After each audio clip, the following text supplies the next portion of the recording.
अस्सलाम वालेकुम। सब्सक्राइब कीजिए उर्दू टीवी को अपने मोबाइल पर देखने के लिए रेड कलर के बटन को प्रेस कीजिए और घंटी भी दबा दीजिए। अल्लाह हाफिज़।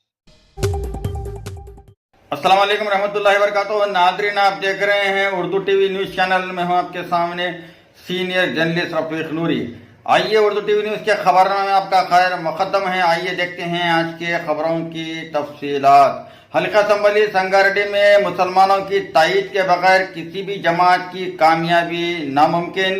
अक़लियती वोटों के हुसूल के लिए सभी पार्टियां मनसूबाबंद तरीके से कोशां।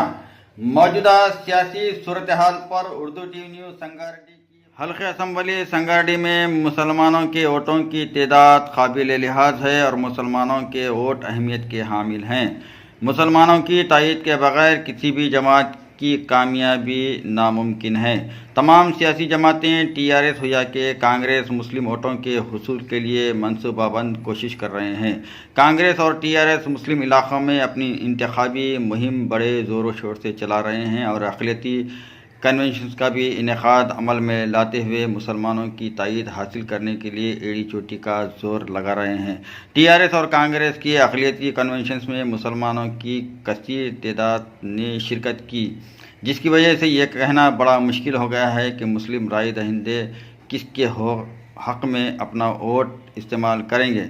वैसे भी आज के दौर में राय दहिंदे बाशऊर हो चुके हैं। अपना वोट किस पार्टी को देना है वो ख़ुद अपने ज़मीर की आवाज़ पर फैसला करेंगे।